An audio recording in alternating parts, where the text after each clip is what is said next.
Salam dalam kasih Kristus. Saudaraku, masa Advent kita rayakan sebagai masa penantian untuk memperingati kedatangan Yesus yang pertama di dunia. Kalau kita refleksikan dalam kehidupan kita sekarang, masa Advent juga menjadi masa persiapan menyambut kedatangan Tuhan Yesus yang kedua. Di masa Advent kita diingatkan bahwa kehidupan kita di dunia ini sekarang sebagai masa persiapan kalau sewaktu-waktu Tuhan Yesus datang yang kedua kalinya.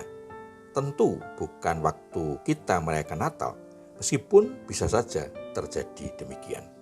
Saudaraku, kehidupan kita di dunia ini menjadi yang menentukan apakah kita dilayakkan untuk menerima anugerah keselamatan ketika Tuhan Yesus datang yang kedua kalinya, hadir sebagai hakim agung yang akan mengadili seluruh umat manusia.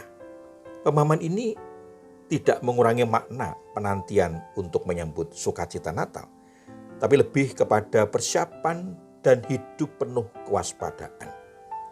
Ketika kita merasakan sukacita Natal, tidak perlu berlebihan dengan pesta pora, tetapi lebih mengedepankan ucapan syukur karena Yesus telah datang ke dalam dunia untuk menebus dosa manusia, sehingga setiap orang yang percaya menerima janji keselamatan anugerah Allah.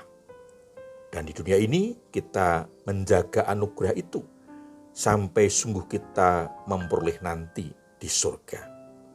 Dengan menjaga hidup iman kita sampai Yesus datang kedua kalinya.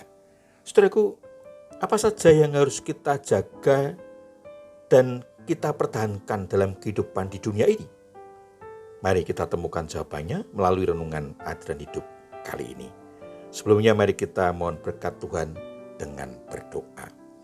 Bapa di surga, terima kasih atas pembelian dan berkat-Mu dalam kehidupan kami sampai saat ini.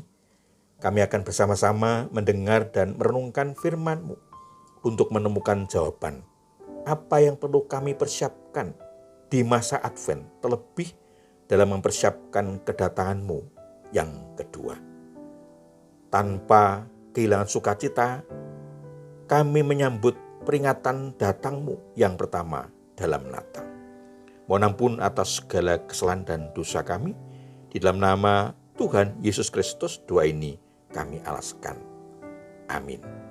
Saudara yang dikasihi Tuhan Yesus Kristus, firman Tuhan yang akan kita terima diambil dari kitab Wahyu pasal 21 ayat 7 sampai dengan 8 yang tertulis demikian.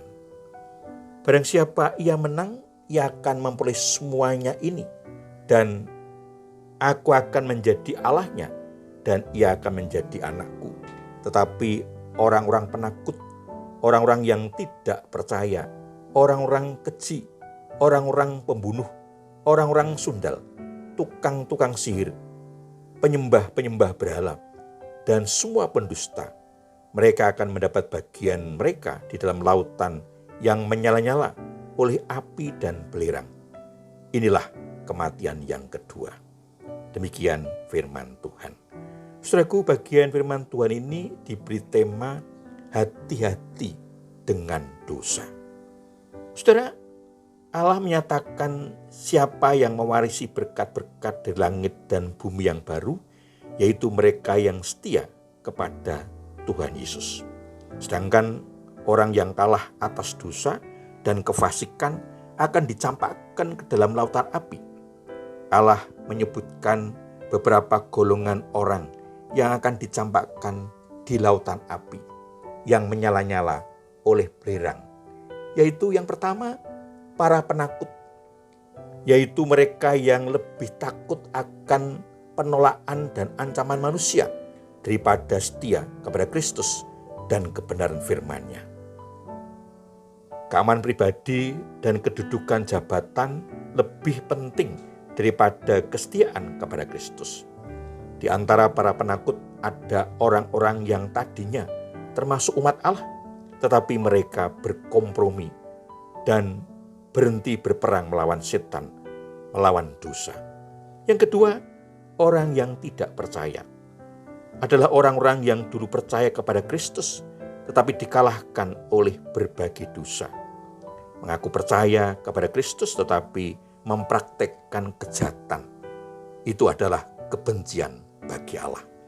Yang ketiga, gereja-gereja sekarang mengalami keprihatinan karena ada orang-orang yang menjadi pengikut Yesus, tetapi sekaligus seorang amoral, pendusta, pezinah, homoseksual, bahkan pembunuh. Orang seperti itu menyangkal firman Tuhan. Mengerikan sekaligus menyedihkan.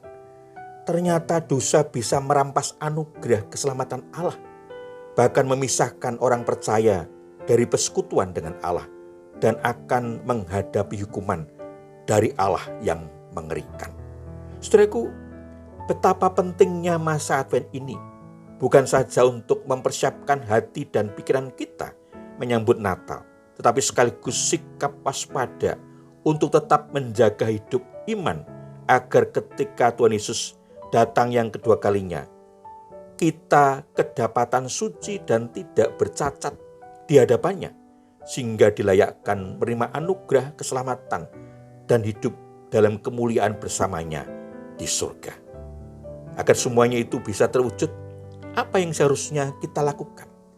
Yang pertama, waspadalah terhadap kehidupan di dunia ini yang bisa dipakai oleh setan untuk menggoda kita sehingga bisa terjatuh dalam dosa. Kitab Yakobus pasal 1 ayat 14 dan 15 menyaksikan kepada kita. Namun tiap-tiap orang dicobai oleh keinginannya sendiri, karena ia diseret dan dipikat olehnya.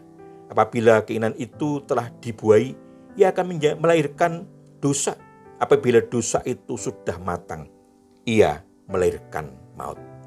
Saudaraku, iblis setiap saat menggodai orang percaya melalui tawaran-tawaran yang menggiurkan, yang bisa memuaskan nafsu kita. Ketika kita masuk dan terjerat dalam godaannya, perangkapnya, kita terseret hidup dalam dosa.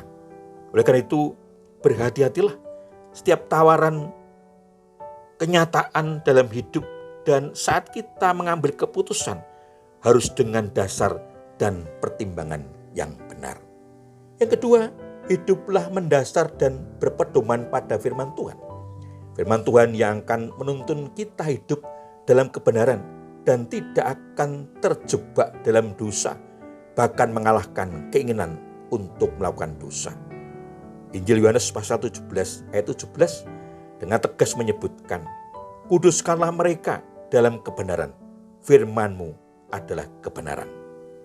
Firman Tuhan juga menolong kita menunjukkan arah dalam hidup kita agar tidak tersesat tetapi hidup dalam jalan Tuhan. Mazmur 119 ayat 105 menyebutkan, "Firman-Mu itu pelita bagi kakiku dan terang bagi jalanku." Tuhan Yesus memberkati. Amin. Mari kita menaikkan syukur kepada Tuhan di dalam doa.